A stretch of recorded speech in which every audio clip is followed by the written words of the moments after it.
J'ai déjà payé plus de sacrifices.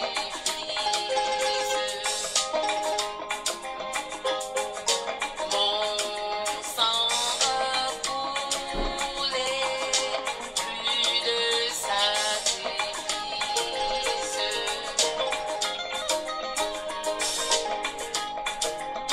Le sang des enfants crie à moi. Le sang des enfants crie à moi. Le sang des enfants crie à moi. Le sang des enfants crie à moi. Le sang d'amour crie à moi. Le sang d'amour crie à moi. Le sang d'amour crie à moi. Le sang d'amour crie à moi.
Écoutez ceci, peuple du monde entier. Ma bouche va faire entendre des paroles sages. À tous ceux qui sacrifient des vies innocentes pour de l'argent, sachez que la cupidité cause la perte de tous ceux qui s'y livrent. Ne vous laissez pas séduire par ceux qui versent le sang, car c'est à leur âme qu'ils tentent des pièges. Saisissez ma main pendant qu'il est encore temps. Repentez-vous, repentez-vous, car je réclamerai jusqu'à la dernière goutte de sang versée. Moi, l'Éternel, j'ai parlé.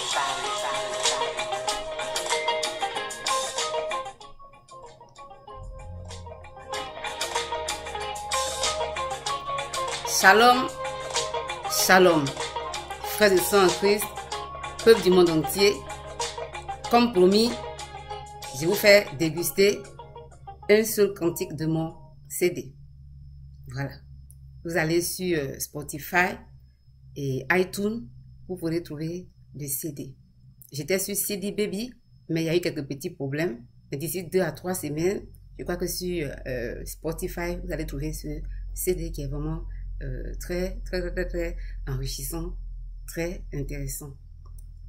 Hier, on a eu 2 découvertes, très intéressantes aussi. Vous irez encore sur YouTube, vous allez voir la vidéo. Aujourd'hui, on va résumer cela. On a vu que les gens adorent certaines choses de la nature. Les gens adorent au moins 7 choses de la nature. Ils adorent les arbres, ils adorent l'eau, ils adorent le feu, ils adorent la pierre, ils adorent la montagne, le soleil, la lune, ainsi de suite. Et tout de suite, là, on est parti dans la parole de Dieu et on a vu que c'est le diable qui puise dans cette parole-là qu'il connaît bien. Il la renverse toujours, il renverse la parole de Dieu pour amener les gens à aller en enfer avec lui. Il a chuté le cercle, il ira en enfer, il ne veut pas aller seul. Et on a aussi dit, et on le répète, on ne cessera jamais assez de répéter, qu'on ne doit pas venir jeter l'opprobre sur la parole de Dieu. Pas sur la Bible, sur la parole de Dieu. La parole de Dieu, elle est la vie. Mais le diable, qui connaît cette parole-là, il a toujours utilisé contre les hommes. On a vu ça avec Adam et sa femme Ève dans le jardin d'Éden. Il a voulu essayer ça avec notre Seigneur Jésus-Christ lui-même. Mais Jésus-Christ, c'est la parole. Il a échoué. Voilà. Donc, on a vu dans la Genèse 2, et aujourd'hui, même dans la Genèse 3, dans Apocalypse 22, du verset 1 au verset 4, dans beaucoup d'endroits de la Bible, vous irez voir, on a vu que les gens adorent le feu, toutes sortes de choses, mais on a vu que le feu, c'est Jésus-Christ. Il est le feu dévorant. La pierre, c'est Jésus-Christ. Il est la pierre angulaire. Voilà. L'eau, Jésus-Christ, c'est la source d'eau vive. Donc le diable, on les a appelés à venir à Jésus-Christ qui est tout ça là, qui est la source. On a appelé à revenir à la source. De ne plus se laisser baigner par le diable. Vous irez et vous allez voir ça dans la vidéo. Ensuite, on a vu une autre découverte encore, tout aussi intéressante. On a vu qu'il y a un phénomène qui est récurrent.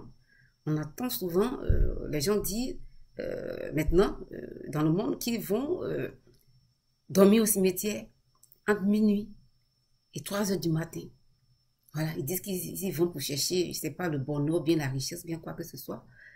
Mais on est allé encore, on a regardé et on a vu que c'est Jésus-Christ qui est la lumière. Voilà, tout ce qu'il fait est clair, il n'aime pas les ténèbres. Il a eu son chemin de croix, qu'on vient de célébrer il n'y a pas longtemps. Il est mort sur la croix à 3 heures de l'après-midi. 3 heures de l'après-midi, on l'a cloué sur la croix, il a cloué tous nos maux là-bas, tous nos problèmes. On est allé l'enterrer.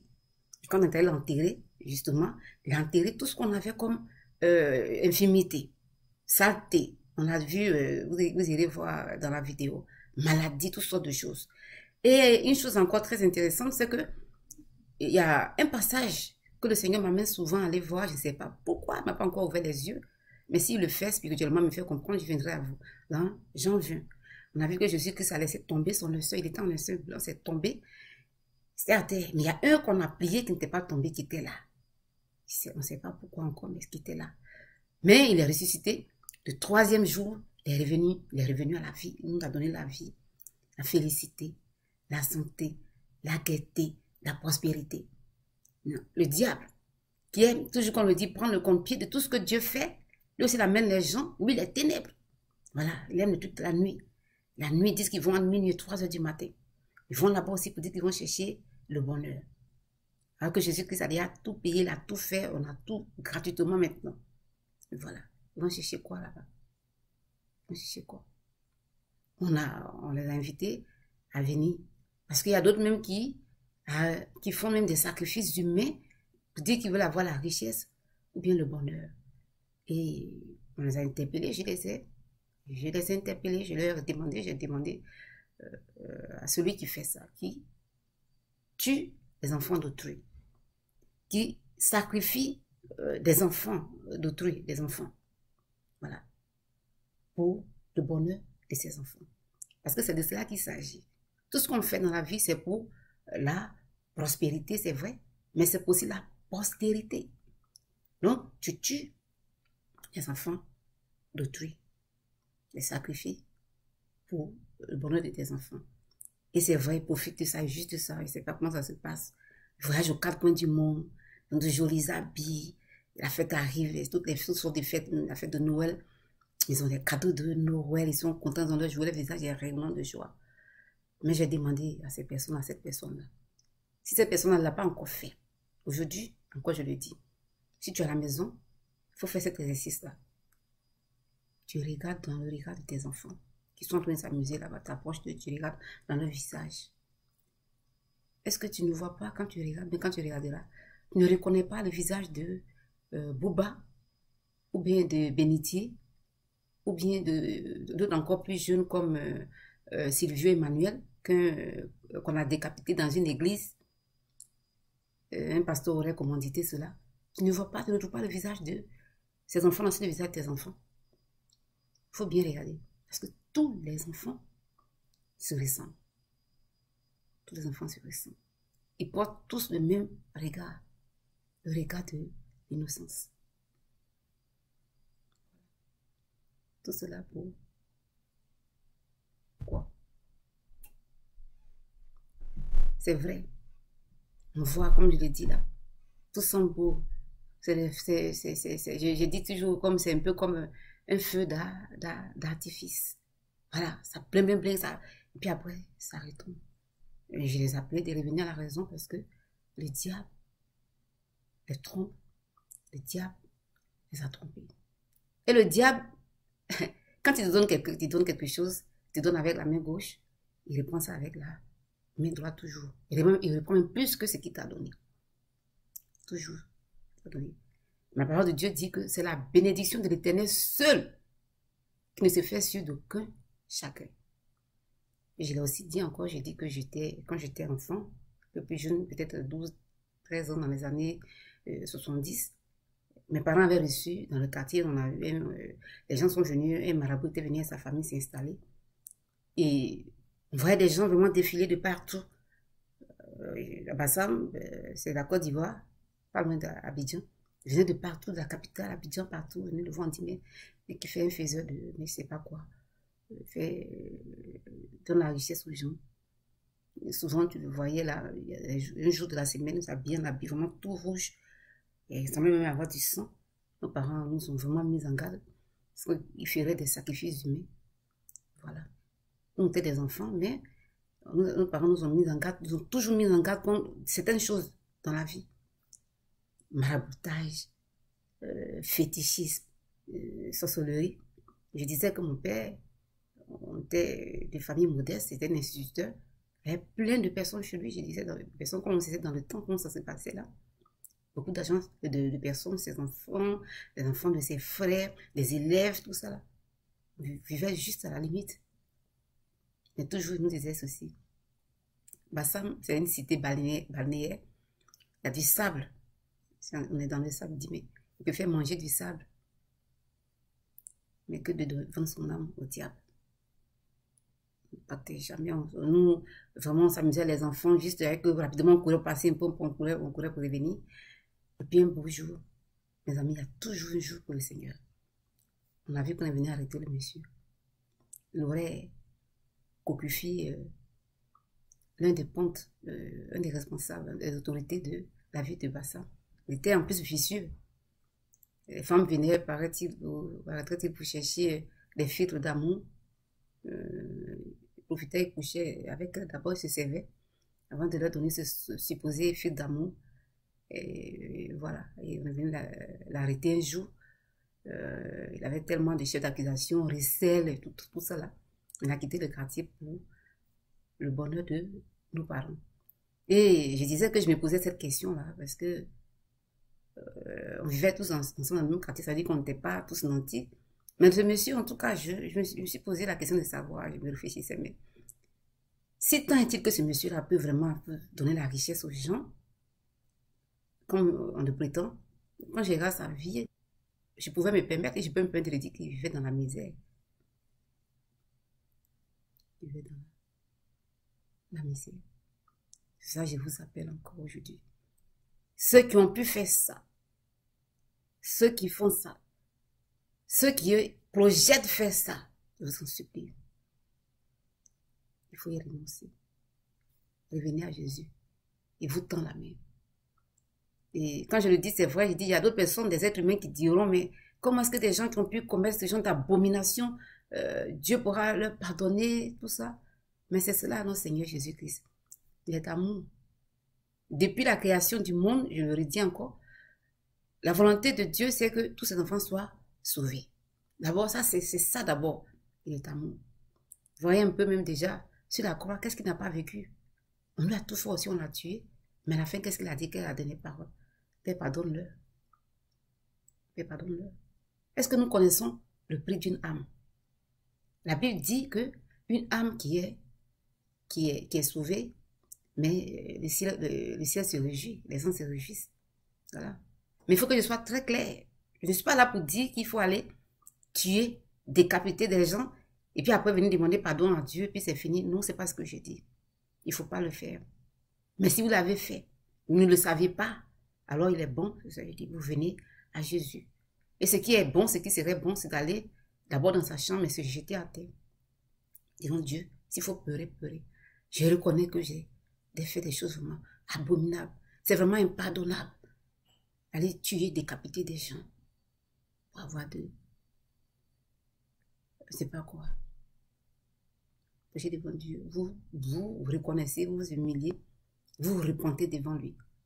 C'est ça. Il n'y a qu'un seul intermédiaire entre Dieu et l'homme. Mais, souvent on va vers un homme de Dieu. Là, comme ça, au moins, c'est pour ne plus avoir à recommencer. Et cet homme de Dieu-là peut prier pour vous. Mais il faut que cet homme de Dieu-là aussi sache tenir sa langue. Parce que j'ai entendu dire le témoignage d'une femme qui serait morte, qui serait partie en enfer, elle est revenue. Elle dit que là-bas, elle a vu des gens, différentes personnes, mais il y a un pasteur qui était là, lui, toute sa vie là-bas, mais on ne retenait pas la langue. Partout il passait, on lui tirait ça comme ça, on tirait sa langue. C'est comme ça, ce sera toujours pour lui parce que il n'a pas su tenir sa langue sur la terre. Les gens venaient se confesser à lui, et puis mais il partait, il dit, voilà. Donc, nul n'est parfait, ça, je le sais, toujours je le dis, tout péché est péché.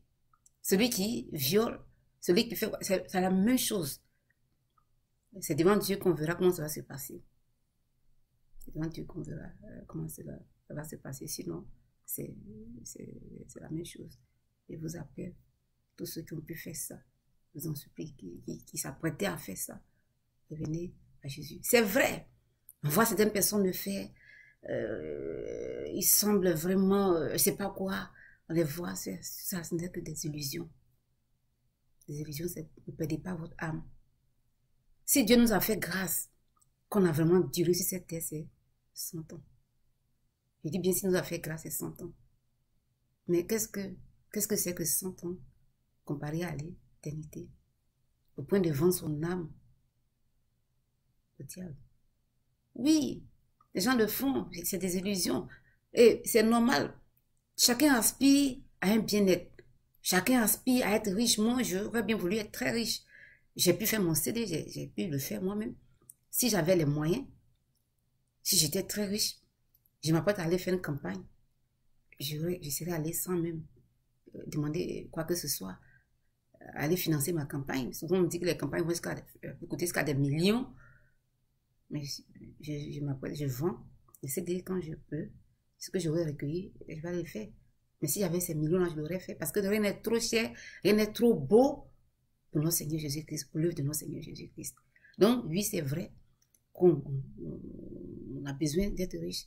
Mais la parole de Dieu dit qu'il faut avoir son argent à la sueur de son front. Il y a des gens qui ne veulent pas travailler, mais tout de suite là, ils veulent tout avoir. Voilà, ils veulent tout avoir. Des gens qui disent qu'ils ne parlent pas de chinoiserie, mais tout doit être blim, blim, blim, blim, blim. Voilà, c'est ça. Mais blim, blim, blim. Nous autres, on porte des chinoiseries. On aime ça. Il faut savoir les porter, c'est tout. Parce que mon frère, ma soeur, mon ami, si tu ne veux pas porter des chinoiseries, Le diable est prêt à te faire porter. Lui, il est prêt à te faire porter son manteau en or, mais son manteau en fourrure, un manteau en or, mais noir. Il est prêt à te faire porter. Mais, je dis bien mais, il faut avoir les épaules vraiment solides. Vraiment solides. Le Seigneur vous appelle encore une fois, je lance l'appel. Venez à lui. C'est vrai qu'on parle du diable. C'est vrai. Il le fait. C'est lui qui nous tente, qui nous, on ne sait pas. Mais la parole de Dieu dit, fuyez loin du diable. Résistez au péché. Résistez au diable. Et il fuira loin de vous. Résistez au diable et il fuira loin de vous. Voilà. Donc, il y a quelque chose que je voudrais vous dire avant de terminer. Depuis que le Seigneur a commencé à souvent à m'ouvrir l'esprit, à communiquer un peu avec moi, je dis en esprit, il me répète souvent, mais dis aux gens, je reviens bientôt. Je reviens bientôt. Quand je prie vers 2 ou 3 heures du matin, en tout cas, ça revient très souvent. Mais moi, je ne sais pas, je fais la sourde oreille et dis, mais tout le monde sait que le Seigneur revient. Je viens dire que le Seigneur revient. Mais il insiste avant-hier, là, 3 heures du matin encore. Quand j'ai fini, c'est comme s'il y avait une interpellation, j'ai levé les yeux. Je me suis dit, ça, il faut que je vienne vous dire. Chaque fois que je viendrai maintenant, je vais vous le dire. Le Seigneur revient bientôt. Préparons-nous. Préparons-nous. Voilà. On va se quitter. Acheter le CD. Un CD coûte 99 cents, c'est-à-dire $1. On peut acheter un seul CD en ligne là, d'ici 2 ou 3 semaines. Mais ce serait bon de acheter tout le CD qui coûte $10, $9,99. Parce qu'on va aller, ça va servir au financement de la campagne d'évangélisation. C'est un très grand projet, mais un beau projet. Et ce n'est pas moi. Dieu, comme il a dit, il distribue des rôles aux gens. Peut-être que moi, je le dis, mais je ne me vois pas en train d'aller prier ou bien faire. C'est les hommes de Dieu que Dieu aura choisis en son temps qui iront. On va aller. Habituellement, les gens, ils commettent les forfaits, ils font voilà ce qu'ils doivent faire, puis les victimes, et puis nous on va prier pour les victimes. Mais je dis qu'on va aller à la source cette fois-ci. Évangéliser les sorciers, les féticheurs, les marabouts. Le diable a divisé le monde selon les endroits, et il sait comment il les utilise. On va aller à la racine pour leur parler. Je dis que Jésus-Christ vous appelle. Le diable vous a trompé. Revenez à la source. Revenez à Jésus. On va le faire par sa grâce. La prochaine fois que je reviendrai sur ce site encore, on va parler d'un sujet délicat, très intéressant, mais très sensible. Ça, je vous le dis. J'ai longtemps hésité. J'ai même mis ça en prière. Une fois, je me suis dit, bon, je ne vais pas le faire, je ne vais pas le dire. Mais si le Seigneur nous a mis ça à cœur, mais il faut qu'on le dise. Ce sera peut-être même, je dirais, un peu comme un débat. Ce sera un débat cette fois-ci. Chacun pourra parler, intervenir. À bientôt par la grâce de Dieu. Shalom. Shalom.